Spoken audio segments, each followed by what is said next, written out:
Hello दोस्तों, मैं महेश और स्वागत है आपका एसएससी एक्यूमेन में पूरे दिल से। और आज हम आपसे बात करेंगे कि एसएससी एमटीएस हवलदार 2024 को कैसे टारगेट करें, कैसे प्रिपरेशन करें उसकी। तो उसके लिए हमें क्या करना होगा कि हमें एक सरकारी नौकरी मिल जाए। और अगर एसएससी एमटीएस हवलदार में ही सरकारी नौकरी मिलती है सेंट्रल गवर्नमेंट की, तो बहुत बड़ी बात है। अगर आप उसको परमानेंट करना चाहते हैं तो परमानेंट भी कर सकते हैं, आगे बढ़ना चाहते हैं तो तैयारी भी कर सकते हैं आगे। ठीक है, तो वो आपकी चॉइस है। तो सबसे पहले तो हमारा टारगेट है कि हमें सरकारी नौकरी कैसे मिले। और एसएससी एमटीएस हवलदार अब पहले के मुकाबले अब थोड़ा सा इजी है, क्योंकि अब क्या है, मैथ्स और रीजनिंग ये क्या है, क्वालिफाइंग है। अगर आप लोग उसको क्वालिफाई ही कर लेते हो तो आपको मतलब मैथ्स और रीजनिंग के लिए ज़्यादा एफर्ट डालने की ज़रूरत नहीं। क्वालिफाई करने पर अगर क्वालिफाई करने पर ही आपकी जो है सेक्शन 2 की कॉपी चेक होगी, जो कि आपकी मैथ्स नहीं, इंग्लिश और जीएस की होगी। ठीक है, तो इंग्लिश और जीएस अब आपको इनके लिए प्रिपरेशन करना है, मैथ्स और रीजनिंग। तो ऐसा है कि आप कुछ ही क्वेश्चन कर लेंगे तो आप क्वालिफाई कर जाओगे।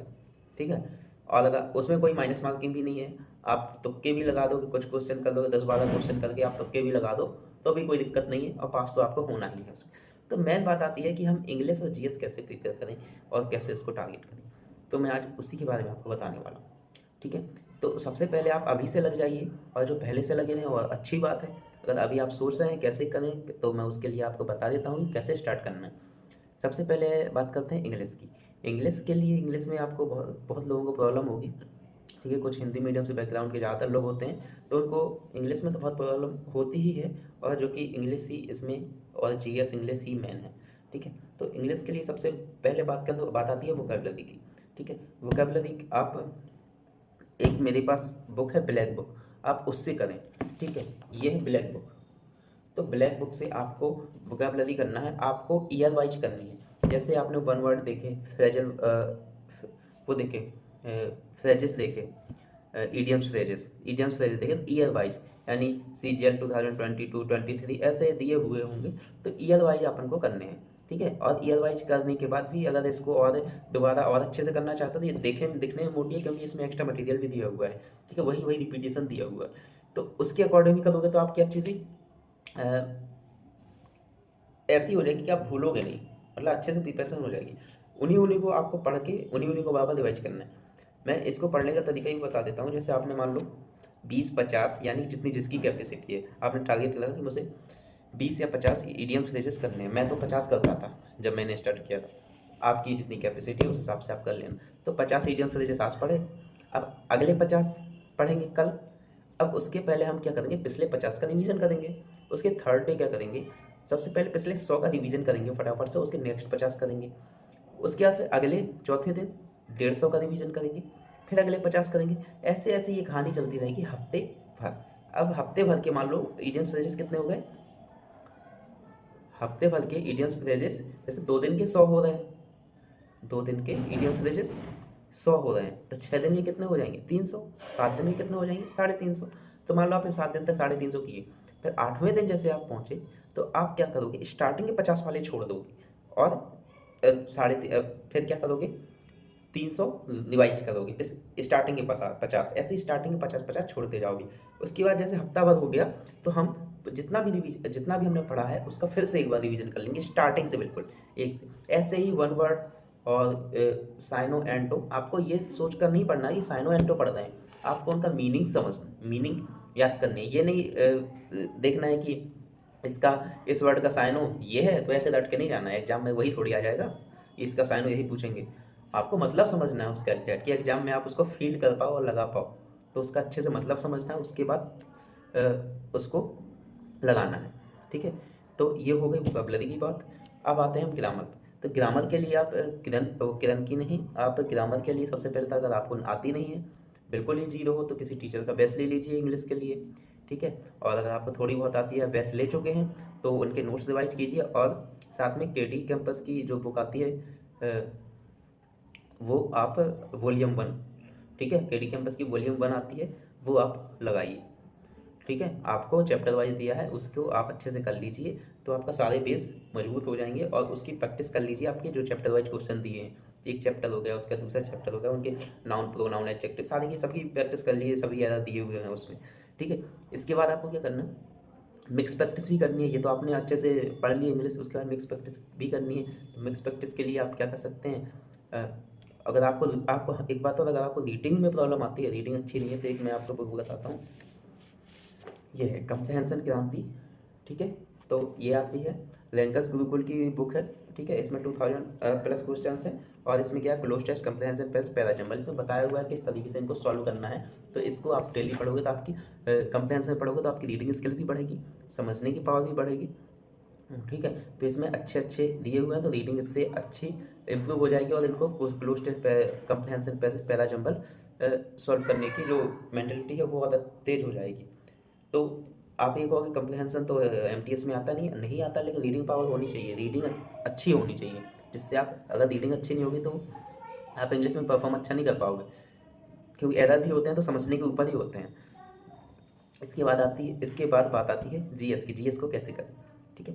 और हाँ, इंग्लिश को प्रैक्टिस भी करना है, error error fill in the blanks, ये इसके लिए आप क्या करोगे, या तो आप अगर मिक्स करना चाहते हैं अलग अलग, जैसे एरर अलग है, फिल इन द ब्लैंक, और ये सब आपको प्रीवियस ईयर करना है, तो इसके लिए आप किरण की बुक ले सकते हो, किरण पब्लिकेशन की जो बुक आती है आप वो ले लो, उसमें चैप्टर वाइज सब कुछ दिया है, और आप डेली प्रैक्टिस करो। इंग्लिश और जीएस ही तो पढ़नी है, बाकी तो सब किसी भी टीचर से मैथ्स और रीजनिंग यूट्यूब पे पढ़ लो तो हो जाएगा आपका काम। मैथ्स और रीजनिंग का इतना बड़ा इशू नहीं है सीएमटी सवालदार में, ठीक है। आपका ये हो गया। अब आपको बताऊँ जीएस, जीएस के लिए आपको क्या करना है कि सबसे पहले आपको किरण की बुक पढ़नी है, किरण की नहीं, लूसेंट पढ़नी है, लूसेंट जो सामान्य ज्ञान होती है। तो इसमें जो दिया हुआ है ना, ये दिया हुआ है, ठीक है, इतिहास, ठीक है, भूगोल, हिंदी इंग्लिश दोनों में आती है, जैसे आप लेना चाहो, ठीक है। तो जैसे हिस्ट्री का ये पूरा दिया हुआ है, तो मैंने पढ़ा है तो मेरे देखो सब कुछ ऐसे मार्क के अंडरलाइन है, तो ऐसे ही आपको करना है, ठीक है। जो जो पॉइंट अच्छे हैं तो मुझे अच्छे लगे तो मैंने अंडरलाइन करके रखे, और ये सब कैसे पता चलेगा कि वो अच्छे हैं, ये सब जब आप प्रीवियस ईयर लगाओगे तब आपको आइडिया लगेगा कि मेरे लिए क्या इंपॉर्टेंट है, बात समझ आई। तो एग्जाम में बैठोगे, एग्जाम प्रीवियस ईयर लगाओगे एग्जाम के, तो आपको आइडिया लगेगा। तो इस तरीके से आपको मार्क करके हर एक चैप्टर का, हर एक सेक्शन कर लेना है, हिस्ट्री, ज्योग्राफी, ठीक है। उसके बाद सबसे पहले आपको मतलब सबसे इम्पोर्टेंट आपकी ये विविध हो जाती है, पीछे जो विविध के नाम से है वो वाला टॉपिक आपको जरूर से जरूर पूरा कर लेना है, ठीक है। तो विविध वाला टॉपिक आपका इम्पोर्टेंट है, ठीक है। तो ये है विविध वाला टॉपिक, आपको शायद दिख रहा है नहीं दिख रहा है, जैसे ये अनुसंधान दिए हुए हैं, ठीक है। तो ये सब इम्पोर्टेंट है, इनमें से कुछ ना कुछ क्वेश्चन आते ही रहते हैं एग्जाम में, जैसे सबसे बड़ा रेगिस्तान, ये सब आते रहते हैं। तो ये आपको, ये तो बेसिक नॉलेज है जो कि एग्जाम में आ ही जाती है, ठीक है। स्टैटिक पार्ट है, ये आपको करना है। इसके साथ ही आपको एक पिनैकल की स्टैटिक जीके की बुक लेनी है, वो मेरे पास नहीं है, ठीक है। मेरे पास ये बुक है, बट इसमें क्या है ना, ज़्यादा डिटेल नहीं दिया हुआ है। जिस तरीके से एसएससी आजकल पूछने लगी है, मान लो कोई ये नृत्य पूछ दिया कि कहाँ का है, ठीक है, तो हम मान लो वो इसमें दिया है कि ये नृत्य यहाँ का है, ठीक है। तो लेकिन अब उस नृत्य पूछ लिया कि वो नृत्य जो होता है उसमें कैसे कपड़े पहन के करते हैं या किस तरीके से करते हैं, कौन सा कॉस्ट्यूम होता है, तो ये सब इसमें नहीं मिलेगा, दिक्कत होगी। तो आप पिनैकल की बुक आती है स्ट्रेटेजी की, वो आप ले लो, ठीक है। तो ये स्ट्रेटेजी के, और ये मैंने जीएस का बता दिया, इस तरीके से आपको करना है, और आपका एग्ज़ाम अच्छे से निकल जाएगा। और बीच बीच में मैं आपको और भी चीज़ें बताता रहूँगा, ठीक है। और करंट अफेयर के लिए क्या करना है, आपको स्पीडी पढ़नी है, स्पीडी लानी है, और स्पीडी को मैं भी बता दूंगा आपको किस तरीके से पढ़ना है स्पीडी, जिससे हम अच्छे से अच्छा स्कोर कर सकें। हम पूरी स्पीडी नहीं पढ़नी है, स्पीडी में बहुत कुछ है, लेकिन करंट अफेयर स्पीडी से करनी है, लेकिन समझदार बन के करनी है, ठीक है। मुझे लगता है कि आप लोग मेरी बात अच्छे से समझ रहे हो, ठीक है। अगर आप मतलब अगर चाहते हैं कि मैथ्स और हमें रीजनिंग भी करनी है, तो यूट्यूब से किसी के वीडियोस देख लीजिए, या फिर किसी भी प्लेटफॉर्म पर स्पेशल कोर्स भी आता है, तो वो भी आप ले सकते हैं मैथ्स और रीजनिंग के लिए। अगर आपकी बिल्कुल ही जीरो है, आपको लगता है मैं फेल हो जाऊँगा, मुझे आती ही नहीं है, तो की बात कर रहा हूँ। थोड़ा बहुत आती है तो आपको ज़रूरत ही नहीं है कोई बैच लेने की, प्रीवियस ईयर की प्रैक्टिस कर लीजिए। आपका अगर 10-15 क्वेश्चन कर पा रहे हो तो कोई दिक्कत नहीं है। रीजनिंग और मैथ्स मिला के बोल रहा है मैंने, आधी बात समझ में, ठीक है।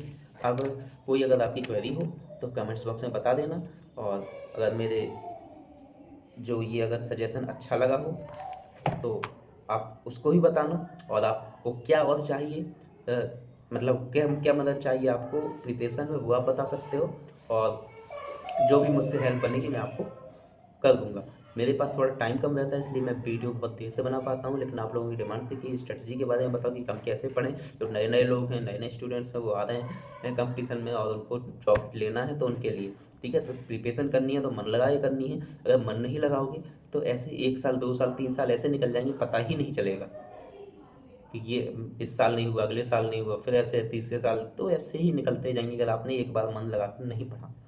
पहली पहली बार में ही निकलना चाहिए, पहली बार में नहीं निकला तो दूसरी बार में निकलना ही चाहिए। तो मतलब जो मैंने अपने खुद फील किया है मैं आपको वो बता रहा हूँ। तो आपको बिल्कुल मन लगा के करना है, ये नहीं कि आज पढ़ लिए 10 घंटे और कल एक घंटे भी मुश्किल से नहीं हो पा रही है, यहाँ चले गए वहाँ चले गए दोस्तों के साथ, ये सब बंद कर देना है। आपको सिर्फ पढ़ाई और पढ़ाई पे ध्यान देना है। अगर आपको जॉब लेनी है, आपका ड्रीम है जॉब लेना, गवर्नमेंट जॉब लेना, आपके घर में प्रॉब्लम्स हैं, ठीक है, तो आपकी फाइनेंशियल कंडीशन इतनी अच्छी नहीं है कि मम्मी पापा ज़्यादा दिन आपको झेल पाए, आप जॉब के साथ भी अगर कर रहे हैं तो आपको सिर्फ मैथ्स और जीएस ही करनी है, इतनी बड़ा इशू नहीं होगा। अगर आप 5 घंटे ही पढ़ रहे हैं तो छुट्टी के दिन आप पूरा दिन दे सकते हैं। अगर आप में लगन है पढ़ने की तो आप पूरा आधा आधा दिन मैथ्स नहीं सॉरी इंग्लिश और जीएस के लिए बांट सकते हैं, ठीक है।